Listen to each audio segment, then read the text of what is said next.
a person who's been wanting to break into medical device sales for 5 years, has absolutely hustled. He is a new to medical device sales member. He's worked at the same company for almost 11 years. He has now broke into medical device sales with one of the top medical device sales companies at over 6 figures. Every door opens for a reason. Here's this door. I have never fully invested in myself like this, and it was scary to do. Yeah. This isn't what if, this is when. Like, it felt different. I had one of my first calls within the first couple of weeks where it started to take off. I had a person literally say, like, do you know I have a position open? But it was one of those moments where it's like, oh my gosh, like I just watched this module and everything that he said just happened. Most human beings are okay living in their hell. They know they don't enjoy it, but they would rather stay because they know what it is. And so they would rather suffer than go to the new unknown, which could be 10 times better. Ask the one question, are you willing to invest in yourself? Because if you are, do your research, find a coach, find a mentor. And I found it through new to medical device sales. Jacob McLaughlin, that's where I would recommend you go. Hand to God, it works. Welcome back to New to Medical Device Sales. I am your host, Jacob McLaughlin, and today I am so excited to bring you all an amazing human being, a person who's been wanting to break into medical device sales for 5 years and has absolutely hustled. He is a new to medical device sales member. Greg Neal is 38 years old, a proud husband and father of 2 beautiful children, and has worked at the same company for almost 11 years. We just went just shy because he has now broke into medical device sales with one of the top medical device sales companies at over 6 figures. And it is truly special to have him on today's program. And I know you guys are going to learn a lot from him just because of, being able to juggle a lot of different things, but also, coming from a marketing, he also had some sales background. He's got a great background and we're going to speak more into that. So first off, Greg, welcome to the podcast. Thank you. It's an honor to be here. It really is really super cool. So man, thank you for having me. Yeah, dude, it's fun to have you because just looking back at your journey, looking back to where you first started when we first met to now where you're at, it's been fun because you're a hustler, dude. And I know a lot of people are going to be able to just learn from you and be able to be like, hey, this is what really it takes to get into medical device sales. So before we get too far into it, can you give a little bit background of who the heck is Greg? Like, where'd you go to college? Like, you go all this stuff? Can you just give little bit of background about that? Born and raised Northwest guy, wet 9 months out of the year, and then blistering heat for the other oddity of it. So love Pacific Northwest and what it has to offer. I went to school for a couple of years, kind of a ping pong of schooling. Went to school at Gonzaga for a few years. Actually tried to walk on to the basketball team there. Ended up actually getting picked up with the women's scout team, which was a blast. So I did that my sophomore year. That was super fun. Got a ton of swag. You get some weird looks at the gym, but it's great. Hey, dude, you just rock it, man. Hoopin's hoopin', got man. This swag, right? Yeah. Hoopin's hoopin'. Yeah. If you get free stuff, I'm here for it, especially in my 20s. Yeah. So then I came home, just a few differences and, bumps in the road, came home, tried to finish out at Portland State. Commuter school wasn't for me. And then actually finished my degree, peak of COVID 2020 through an adult accelerated program with George Fox. And super, we talk about relationships and we'll talk about relationships, but I had a member when I was a banker, just a full line banker who legit got me into it. And he was just advocating for months. And I was like, no, I want to go legit route. And it's like school is school, right? You get your degree, you get your paper. Come on, man. Pass, Come on. So I was just being stubborn. So, super great. Forever, grateful for that relationship. And just that really helped resonate just how important these relationships are. And obviously coming into the course 5 months ago, we're talking, I don't know how much steeper you can get, other than just a ladder climb. It was super cool. So and then 2021, my wife and I had our first child, little girl. And then 6 months ago, he's 6 months yesterday. So just had a boy. So we are just cruising. We're thriving, total vibe, loving it. Kids are growing. Older sister loves being an older sister. And it's just a blessing, so super awesome. Have a super amazing partner. She just kills it. She's crushing professionally, personally, support off the charts. So, when they say you get your person, you find your person, boy, do you find your person, and you can just keep climbing. So super cool. First off, man, you guys can all see why I really like Greg. So that's it just makes me so happy. And a couple things I just want to touch base on, man, is like, so I transferred schools multiple times as well, right? So it's like, Yeah. that's where we kind of connected. But also with that is one thing I'm so thankful that you kind of mentioned is like, having just somebody who like advocated for you, right? There's so many times we miss that we always think we have to advocate for ourselves. But what most people miss is there's so many people who actually see you and they know that you can do stuff and they believe in you. And so what a blessing that you had somebody who's like, hey, I know you want to go back and go to Yeah. school and waste all your hours and times, but how about you just get the same exact piece of paper that's going to go anywhere and just do it when you can. And so what a blessing there. And then one thing I just want to mention is a couple things. You mentioned like, hey, being in the program for 5 months is like what I want everyone to hear is man working full time with 2 kids. And what you just heard was he had a brand newborn a month before he joined. And what I just want to put out there is again, he had every reason not to make the step. And again, guys, whether it's with us or with somebody else, please like go do your thing. But what I'm just saying is Greg had every opportunity and every reason not to like progress his career on wanting to pursue medical device sales really seriously. And he's like, no, I'm going to make a decision, even with a newborn, which most people would always be like, well, I can't, maybe in 6 months and all the stuff. But here you are now with a big med device sales. And so I love that. But to dive a little bit more into, okay, so you were going to school and then you kind of dropped out and you're like, hey, I'm going to go do some different things. Where did that take you? After helping thousands of people break into medical device sales, we've received a lot of messages of asking for more personalized coaching and mentorship. Our average member breaks in 8.5 weeks at over $105,000. And if you're really interested and really motivated to break into medical device sales, you can click the link below or check out our website at newtomedicaldevicesales.com. See all the testimonial videos of people breaking in with Medtronic at over $170,000, at Abbott $175,000 as a full line rep. So if you're really excited and also motivated and wanting personalized coaching and mentorship, then go and click the link below, schedule a call, and we'll get you where you want to go. Enjoy the rest of the episode. It felt like it took me everywhere and nowhere, like in it throughout the entire process where, early 20s, the fall from GU was hard for me. Like I felt like I built a great place. It was like second home. Had wonderful friends, still have great friends, just trying to pick myself up and do it. So I did a little bit of community college, and my parents are, just at the forefront of like, keep moving forward. Even when, you feel like there's just too many hits, you just keep going and you pick yourself up. And it's all the Rocky Balboa stuff, where you're like, it's all about getting up, right? Who you are defines you based on how you get up and how you move forward. And so and I took some time off in between where I was working full time. I mean, I actually, my nostalgia is that I worked for Blockbuster Video, like for like 5-6 years, right? So like, nobody even knows what you just said right there. Nobody knows. I get you, man. So for everybody who has no idea, you used to walk in, right, and go rent a movie, and you got it on a on a disc. Fortunately, we weren't VHS. For anybody who needs a VHS reference, just Google it. But I mean, like it was like, New Wall Tuesdays, you set up all that stuff. I closed 3 of them down, when they just, because I came in, I think, the decline went fast. Yeah. Decline went fast, right? And so I ended up shutting down 3 locally here. And like I thought, like, being an assistant manager or manager of a Blockbuster was going to be like the show, which is insane to think about, where, getting into the financial industry and then, being here, like literally being here just doesn't seem real still, after getting all these things and signing all the paperwork and wild. Well, first off, you did it. Welcome to Medical Device Sales. So that's the best part. But so tell a little about, because we have so many different people, right? People that are like, in those listeners of the professional services, and we have a lot of younger people that you got to see, you got to see Patrick and some of those guys coming in at 21, coming in at 6 figures, like the fun stuff, like there's the difference. But can you kind of talk about, okay, so you were doing Blockbuster and it was all going down, and then you're like, hey, financial services.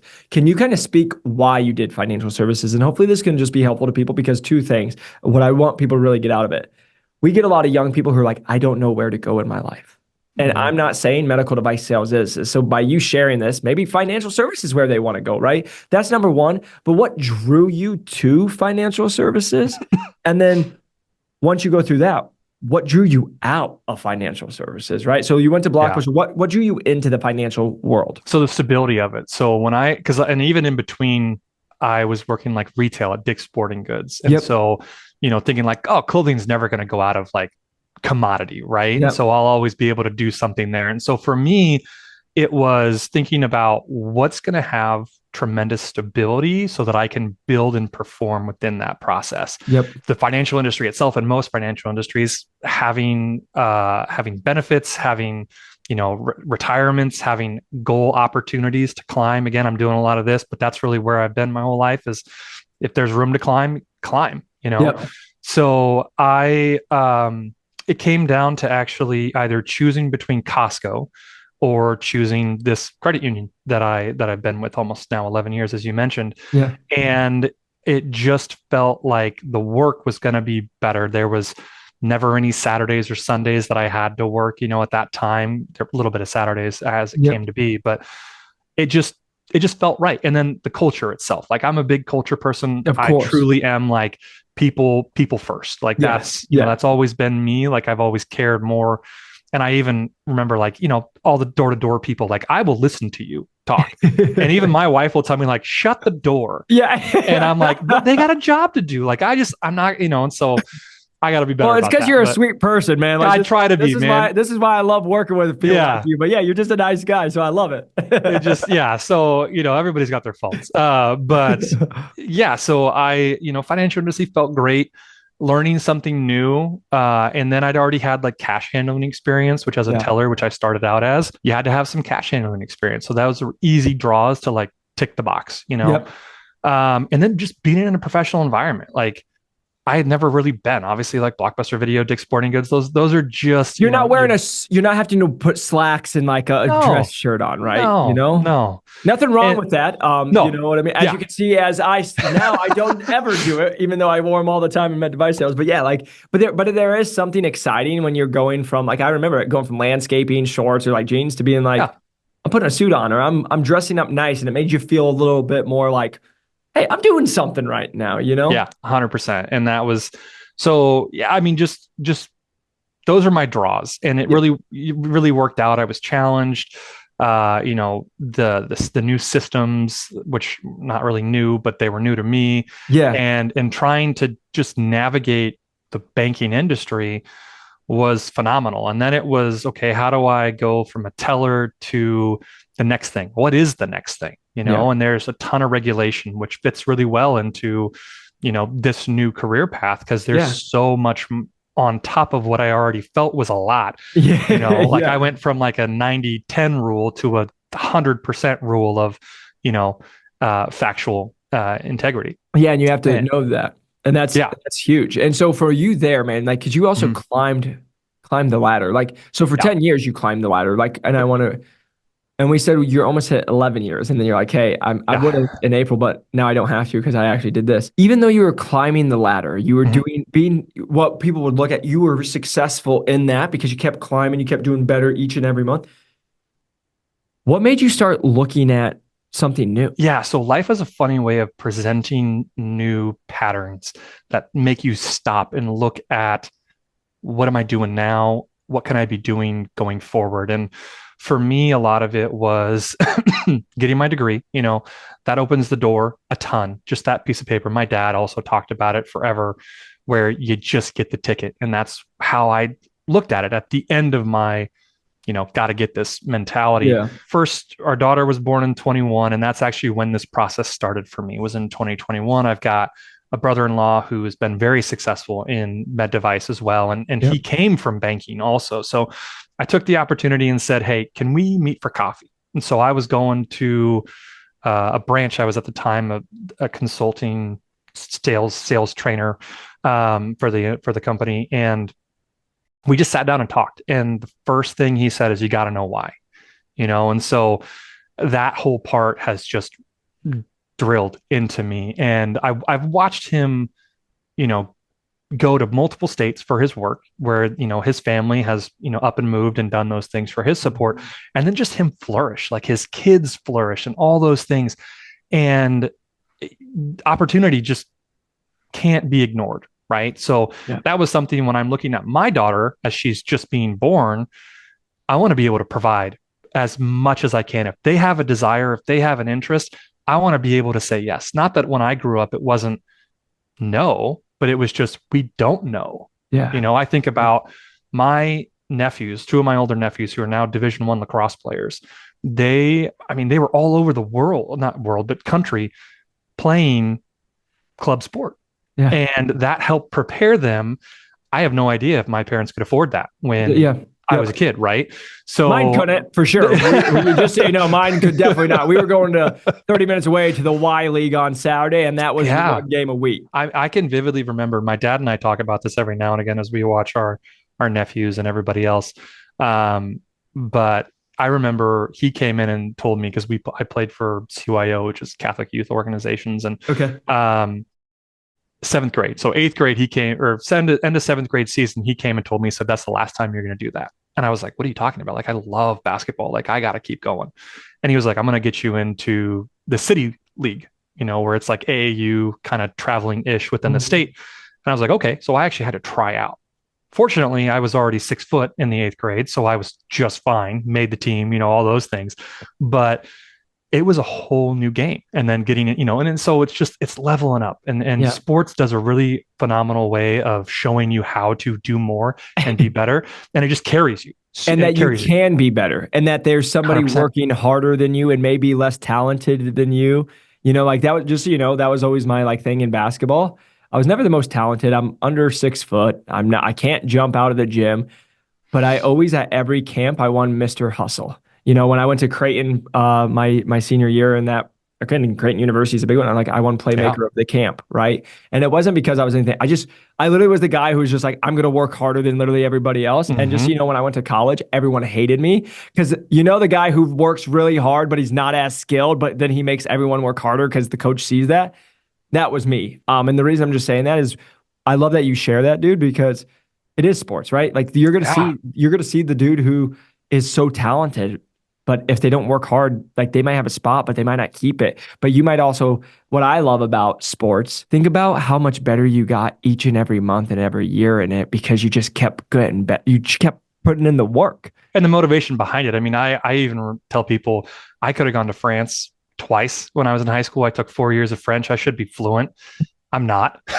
I'm not. You lose it if you don't use it. Yeah. But I played summer league basketball because that's what I wanted to do instead of going to immersion trips and do what you want to do. Yeah. But for me, it was I want to put a ball in a bucket. Like that's a ton of fun. Yeah. So yeah, it really is. It's great. Going back to what you were saying originally, those life events really kind of propelled me. And so talking with my brother-in-law, he got me, starting to think about my why, needing to craft that more. And then also like networking and the importance of networking, because for me, I was in an industry already, I think 5 or 6 years at the time. Yeah. And I just felt like this was going to be home. And I was just talking to somebody who found out that I was leaving.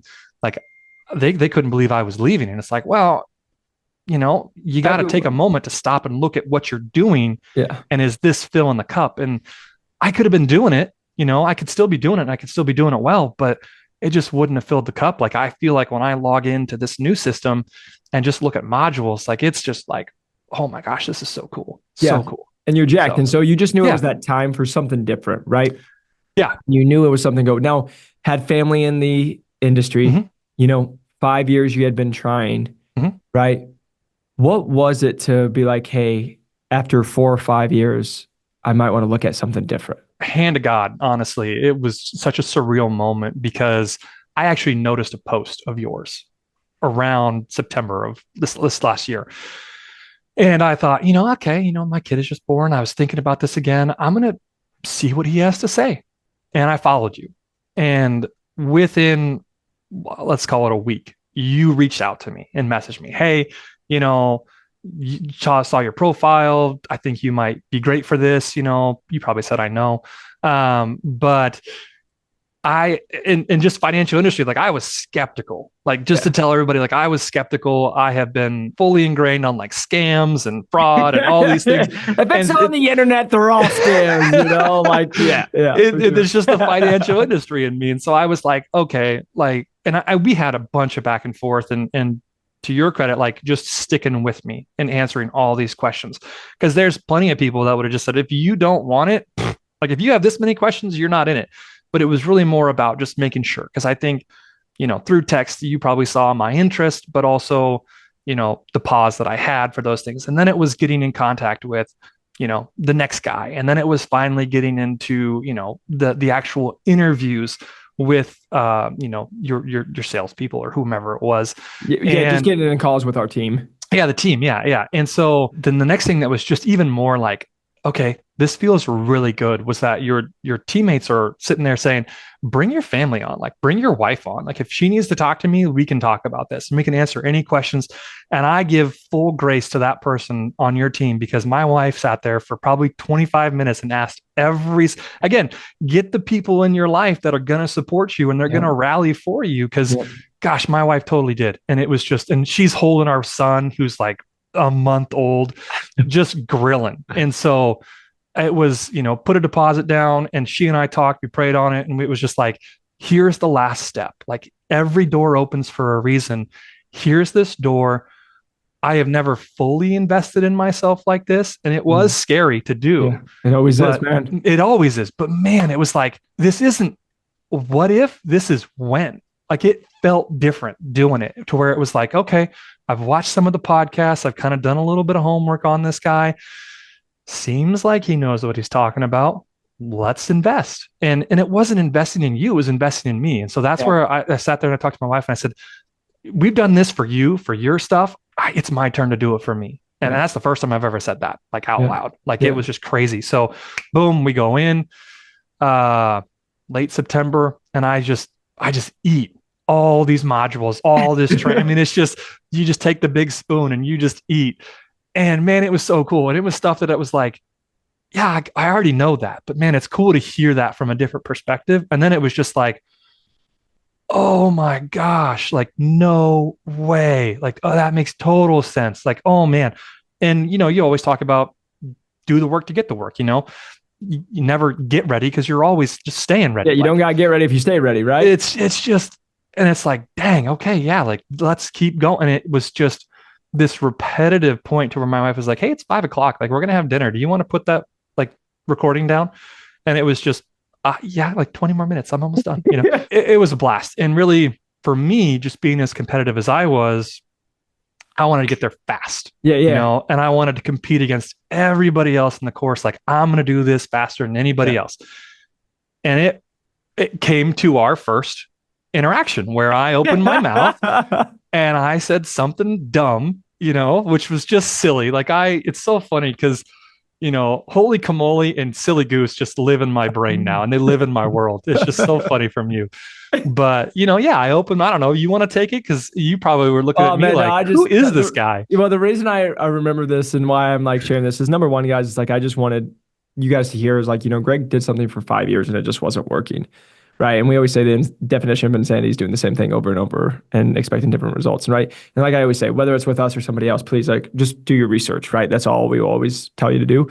But the one thing I just sit here and tell you is like what he's saying is why we're laughing and why I was so excited to have Greg on this is because the first interaction I had with Greg was Greg asked a very silly question, as he mentioned, which we go over in great detail inside of our program. Also, a simple 2-second Google search would have also answered what the question was. And I just was like, you're kidding me, right? Like, this is why you're asking this question in front of everybody else on the team that's wasting everyone else's time. And again, the reason I say that is we're never here to belittle people. We're never here to go. It's, guess what's going to happen now when Greg's in the OR with people?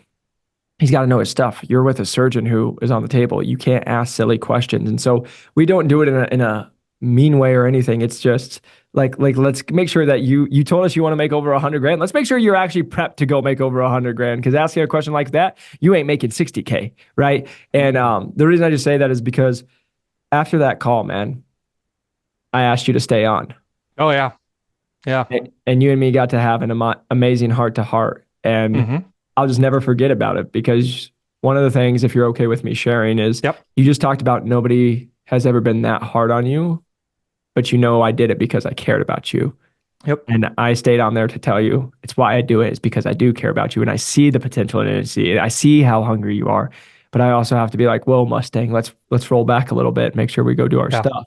Yeah. And I just want you to know, like, I remember sitting in that coffee shop that day because we were traveling when I did that call. And I remember staying on with you for a little extra longer and just being like, hey, and I remember you saying thank you because no one's ever cared about me this much to actually tell me stuff like that to my face. Yeah. Yeah. I mean, outside of maybe my dad, I'll say maybe my dad, nobody's really sat there and done it.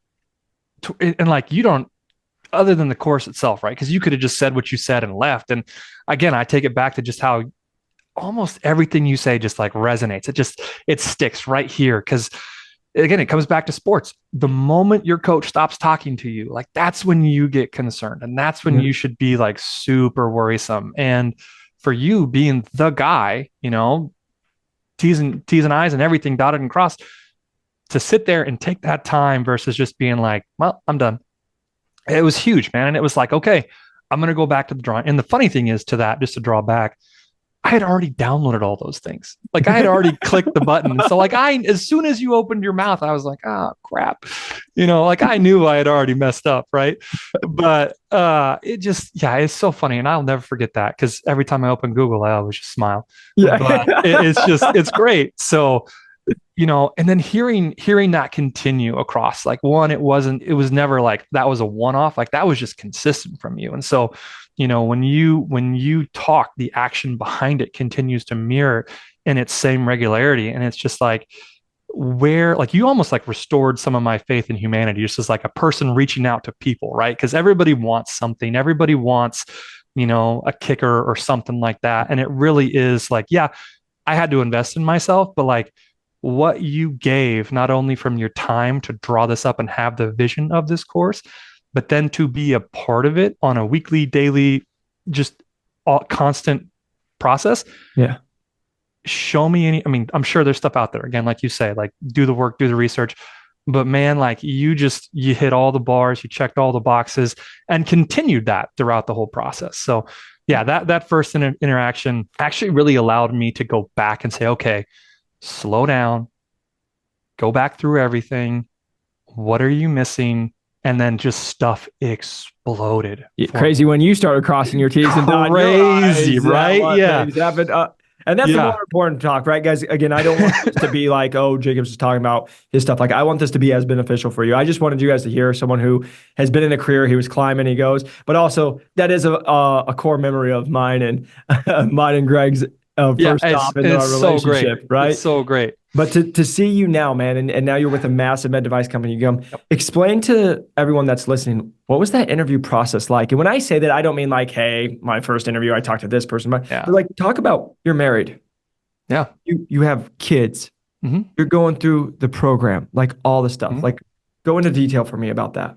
Yeah. So a lot of it was really just the communication that was required at home to do that on top of, my 9 to 5, getting up early to do it, staying up late to do it, where normally like we're kicking back, watching a show, watching a movie, like once bedtime is done, I'm back to work, and it really was just about the communication. And for me, I think because I was also kind of stuck, my wife and I, we always talked about, okay, relocation, like what are we open to? And it was always, I would always say like, we're open to it if it makes sense. Right. Yep, and then my wife would kind of come into and say, well, what makes sense? And it's like, well, we don't know because we don't have paper in front of us to make it make we don't sense, have an right? offer. Yeah. So, we talked about a lot, and it's constant communication, and it's just constant focus and energy, because I truly don't know how I would have just done that ad hoc. And, even with the course, to where it was like, I'll pick it up when I can, versus like, I got to schedule this time. You're intentional about it. It was super intentional. Yeah. And, even to the point of, one of my first calls within the first couple of weeks where it started to take off, I had a person literally say like, do you know I have a position open? And I was like, no, I have no, and I truly had no idea. And this person was just like, well, I really like you. Let's talk about what I need out of this role. Obviously didn't work out. But it was one of those moments where it's like, oh my gosh, like I just watched this module and everything that he said just happened. Right. So again, adding to it, but it built up. And I think for me, the goal was always to stay close to home. My entire family's here, and that's important to me. So, and my wife's family's here too. So we feel good about that. Yeah. So we were more intentional with, kind of who we pursued, of course, and those kind of things, but also that took more work. And that took more patience, to where I just needed to trust the process and honestly have fun with it. And that's what I tell people. It was like, when they ask like, "Oh man, like I went through 8 rounds, Jacob, with this company that I'm Yeah, now a yeah, part of," yeah, and they're like, "That's insane." And my wife was pulling her hair out, right? yeah, yeah. And I'm like, "It's okay. It's Like part it's of the okay. It's game, right? part that Yeah, everything is a test. yeah. Everything is a test. Come on. I can take these tests." And for me, it was just a blast. It was so cool to get to know everybody, to talk to them, to talk about culture, product, all those things. And I did that with every single process, that I was in. And that's just the way that I take it, is every new face is a friend, right? And we It's a just new we just go. friend. Yep. And the Mm-hmm. one thing I want to just put out there for everybody that you're saying though too is because you gamified it and you did it, you also know that you made the right decision on where you're at. Mm-hmm. Because you did all the talks, you were very intentional with everyone you were on, right? You did Mm-hmm. multiple interview processes, but Mm-hmm. you could sit there at the end of it when you got that offer and be like, yes, this is good. Yes, this fits Yeah. what me and my family are looking for. Yes, I'm excited. And you're not like, I just got a person who reached out to us the other day, unfortunately, took an offer. The offer's for $43,000. And she's like, I think I'm going to take it, but I don't know if it's good. And it's like, you already know you don't want to take it, but you don't know Yeah. what else to do, but you don't want to say, you're right. And the reason I'm just saying that is that's going to hurt. We watch people, we have people reach out to us. Hey, I took the wrong offer 6 months ago. I feel stuck. I don't know what to do. Like all this stuff. And it's like, that's why we make sure it's a good fit for both, right? It's a relationship that Yeah. you got to make sure the company's going to offer you, but you got to make sure you want to work for that company, right? And Yeah. so that's one thing. Number two, I just want to just share some little tips for everybody real quick is, that's one of the things that's really even us with business and life and everything when I was even in med device sales, right? It's a grind, my friends. It's why most people won't do it. Most people quit after a week, a month, even 3 months, right? But will you keep going? And what happens to you if you take your own timeline out, your own timeline, which is all your own fake pressure? I still struggle with this on a weekly basis. Our team, I literally had a mentor literally last month. I tell you all this. And last week, my mentor was like, take the timeline away, dude. And I'm like, I know I'm telling my own people that, but it's me and I'm different, right? And it's not. We're not Mm-hmm. different. It's take the timeline again. Because I tell you guys, the first thing when you guys get in the program, I say, hey, whether it takes you 2 weeks, 2 months, or 8 months, in 10 years, 6 years, you ain't even going to know how long it took you because you're just going to be happy that you're in med device sales, right? And so Yeah. we just have competitive people. They see the average. We're like, oh, I'm going to crush it. And I love it. Like, I'm like, yeah, let's go crush it. But it's like you're saying, but when you can take the stress off of it and then you actually look at it as a game of like, man, I got a rejection. I wonder what I did wrong here instead of being so personalized. Hey, they told me another interview. Man, I wonder what this one's going to include instead of being like, oh my gosh, when does it stop? Because, Mm-hmm. guys, I just want to give you, I just watched a thing and actually, hopefully this can just be helpful to everybody is I watched a thing about CEOs and people who run companies. You want to know what the common thing was about CEOs that are successful? Unwavering positivity. They were optimistic. So even though there's something going wrong, they're like, hey, it's going like that. Just so you guys know, sometimes my girlfriend can hate me. Um, Sometimes my wife can do the same. yeah, Yeah. Yeah. exactly, It right? is. Because she'll Yeah. be like, oh my God, there's something. I'm like, the sun's shining, baby. And she's like, just let me suffer. You know what I mean? And I'm like, yeah. And Yep. we all have our own thing. But the reason I'm just Yep. saying that is I think that's the thing for everyone that I can just hopefully encourage you guys is like, one thing that's really changed in my life was again, always just trying to share my faith. And I never will say I'm a perfect Christian. So please don't put me on that. It's like, again, none of us are. But the reason I just say that is my life really started shifting when I stopped saying, why God, to what are you trying to teach me in this? 100%. Right. So instead of what happens and why I'm just sharing this real quick is whether you believe in God or don't believe in God, whether you believe in the universe, whatever it is, this is what I mean by what I'm saying. When things happen in your life, many people will be like, oh, why is this happening to me? Why, whatever. Compared to if you switch the mindset of, what am I trying to learn in this situation? What am I trying to be taught in this situation? Where do I need to grow in this situation? Yep. Because the number one thing Greg said for everyone out there, patience. And what I will promise you, it will be the hardest thing. And the one thing I'll tell you, as someone who is extremely not patient and has worked at 5 years of patience, I'm still not patient, even though I am patient. It's always a struggle. It's always hard. I tell this to our team. And so, Greg, I appreciate you sharing that because again, Yeah. as you are going through this process, it is hard, man. You talk about it. But one thing I watched you do is you want to know I watched your whole journey, your whole attitude shift because you used to get on the calls stressed, being like, to the moment it's gamified, you're like, dude, this is awesome. Like, I got this person who just reached out to me in an Yep. interview. Oh, I called one person, it turned into an interview. And it's like, hey, crazy what it can happen. And that's why we love what we do and love sales. You are one Yeah. call away from changing your life. Yeah. And just the support too, like the to talk to some people and for this process, as I was talking, I've maybe connected with 10 people from the company right before I actually applied. And I talked to a couple and they were like, because close them every time, right? And that's a huge thing with every position in sales is always close. But I'd say like, hey, like what can I do to have you speak my name? And the one guy was like, buddy, don't worry about it. Like I texted the manager like 25 minutes ago. Like, and it was just like it was it's just super cool. And just the people that are in this industry and not to say anything about the industry that I'm leaving, because man, there are some tremendous people and there are 100%.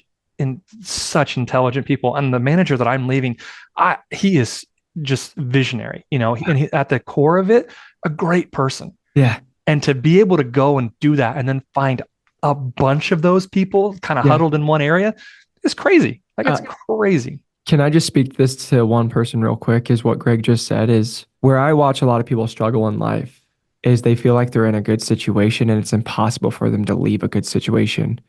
And sometimes leaving a good situation to another good or a great situation is okay. I just want to say this. I was at Medtronic and I was crushing it and I was doing it and I could stay at the largest company, all the stuff like you guys already know. But I stepped into a new role as a regional manager of a startup and all this stuff.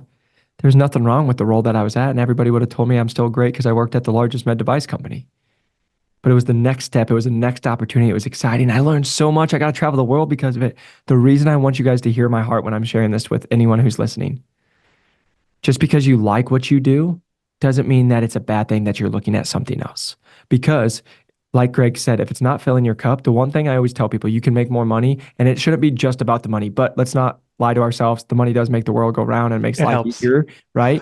And so the reason I'm just saying that is it's okay to leave a spot that's good to go to somewhere else that maybe is just as good, but you're more fulfilled. Because the only thing you can't get back is time. And so, are you waking up dreading your day? Or are you waking up really excited? Or do you wake up and feel like you're making a difference? But I just want to share that because so many people I talk to, I always share this about my brother. My brother works construction. I love my brother to death, you know, but he's from the Midwest, works in the cold, all the stuff. Every time I say, or he works in the summer and he works construction, I say, hey, how's it going? Well, it sucks.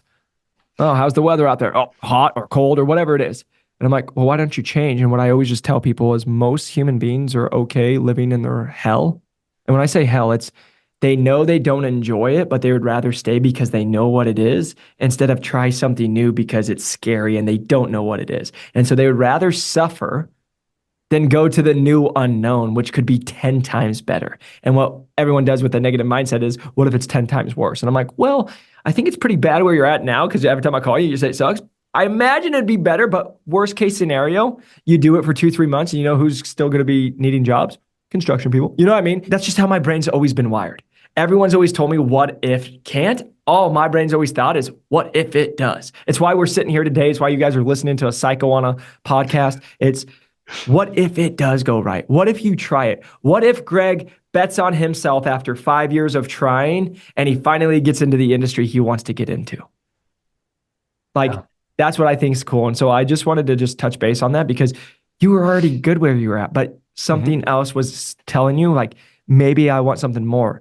And just to really end it, what was that thing you were really searching for when you saw med device sales?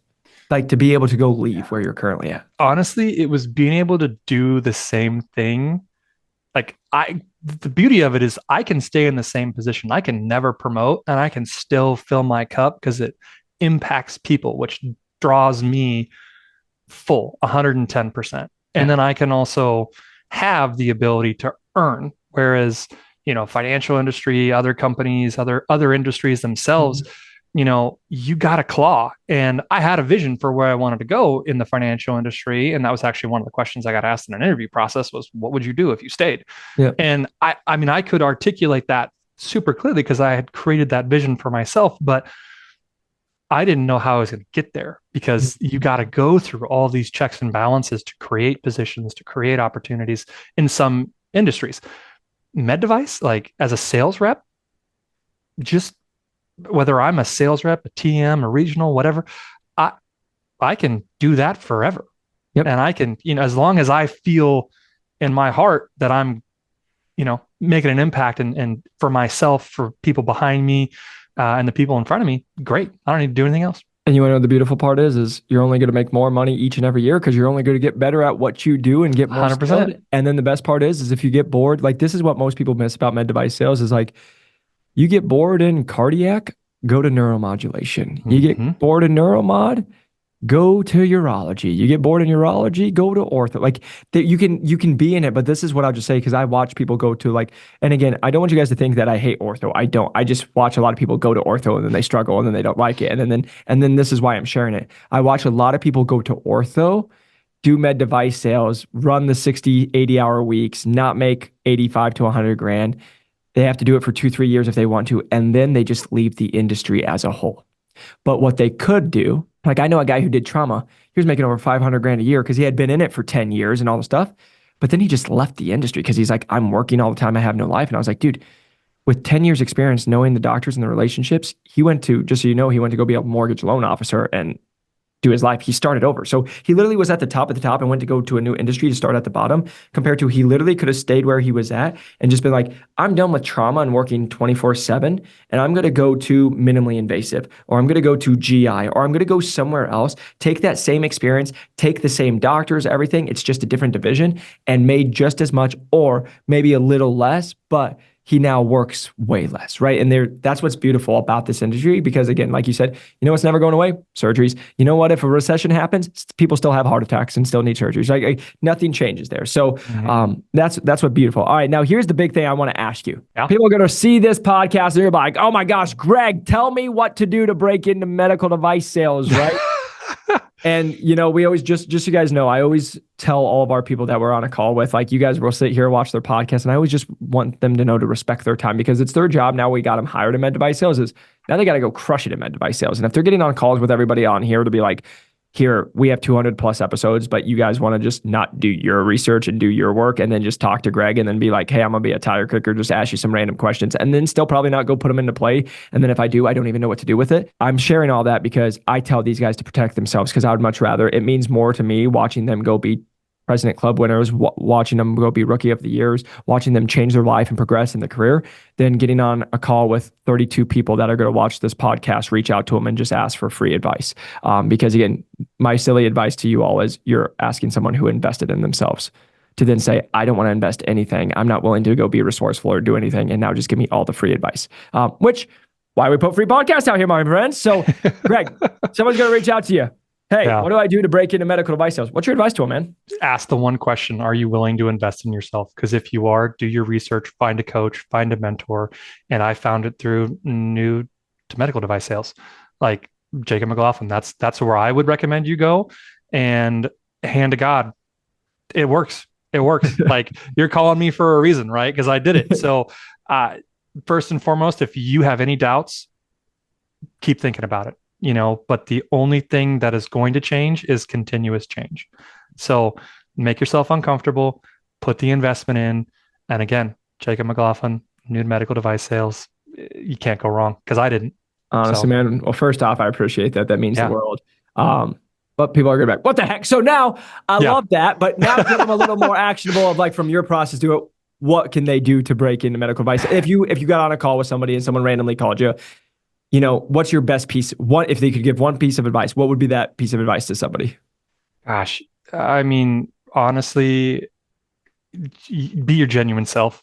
Yeah. When you go and you connect with people, don't ask for things. Just get to know them. Everybody is expecting a handout in life, and the people that do this, and for me being one of those people, like I was asked, like, are you just checking a box? Absolutely not. Like I have hundreds of people that I have connected with, and I am so excited to see them in the industry as peers. And I'm just waiting to get my credentialing done so I can go see them as peers. Yeah. So just again, be genuine. Yeah, man. And just so you know, I appreciate you. You guys will hear that a lot because again, you're talking to salespeople. They know if you're lying, right? And so 100%. The reason is just be you because also I always bring it back to dating, right? It doesn't do any good to go fake yourself for the first 3 dates or the first month. Then you guys start going exclusive, and then 3 months in, you totally change who you are, right? Because know what I can guarantee not going to work out? That relationship, right? So it's just Right. start out who you are, be genuine, be who you want to be. And again, things will happen. But Greg, I just want you to know, man, like I am so excited to share this episode with so many people because watching you on that first office hours and to see where you're at today, man, and like see just the great Yeah. man you are and the great Thank husband you. and father you are, to see you change your own life, brother. It's like truly, it makes this all worth it. It makes all the long hours that we do. It makes all the coaching calls. It makes everything worth it to see you guys change your own life. And I just want you to know how extremely proud of you I am. Thank you, man. So just super grateful. Like I've already said it multiple times. I don't think I ever can say it enough. But my wife and I were sitting there, and I was talking to her as I was in this process, and it was I kind of shared this example with her of I've been just going and going and going and going with no expectation of result. And then I finally took a moment to look up, see where I was, see where I wanted to go, and then did the things I needed to do to get there. And I'm here. And again, you and your team are so phenomenal at saying you did all the work, you did all the work. And absolutely, yeah, I put my butt in those seats, I put my headset on, I did all those things. But to have that support from you and your team and to have the vision that you do to identify skill sets for those coaches that you have, it is remarkable. And again, that's why I will continue to say, Jacob McLaughlin, new to medical device sales, because man, it whatever research you can find, the intangibles of what it means to me to be able to showcase that. Like, Yeah. I am going to represent myself professionally and personally for the company that I'm in, Yeah. but on the back end, there's going to be kind of a, hey man, like this is what you helped me do. Yeah. So Yeah. I'm super pumped and just so grateful again to you, to everything that you've been able to offer me, and just again a belief in Yeah. myself. So yeah, it was there, but it's just, man, it's tenfold. And my wife's already told me, like, you're a different person. Like, Yeah, you're a man. different person. Well, And I'm excited to do that. Well, just so you know, man, that's one of the things, just for everyone listening, that's what is really fun is like I always say, most people don't believe in themselves. And every day I get to believe in all of you guys and watch you then believe in yourselves. And it's the best because then you guys go and get these six-figure jobs and you're like, hey, no, I am worth it. I'm like, yeah, you are worth it. And guess what? You're still going to be worth it and you're going to still be making more. And let's just do this for everyone out there. Even if you didn't make six figures, you still worth it, brother, because you are a great father, great husband, great man, Thank you. great person. And like, that's what I love to see. And yeah, man, like this is just the beginning. Just understand this is the least amount of money you're ever going to make in this industry, which don't suck, and you're going to go crush it. So just proud of you. Thank you for taking time for us today. Thank And you for having me. yeah, Yeah, man, I'm honored. just so proud of you and go crush it. Okay. Yes, sir. Absolutely. I love it. And if you guys are listening, please press that like and subscribe button. If you can share this with somebody that you feel like could be helpful, it means the world. If you guys are looking for that more personalized coaching, like Greg spoke about, you guys can click the link below. Me and my team are always happy to speak with you, but I just want you guys to know from the bottom of my heart, I just want to help you. I hope these free podcasts can be as helpful for you as well. You guys can go and utilize these. Again, we're just here to help you get where you want to go. And again, the last thing I just say is we're not here just to try to get you in at 60K, 50K. Like our average person comes in at over $105,000. Greg is living proof of it. And I just want you guys to know this is why we do what we do, because seeing that smile on that man's face and seeing where he was 5 months ago is the freaking best. And I will always love it. So you guys keep hustling, keep going after your dreams, and we'll see you on the next one. Peace.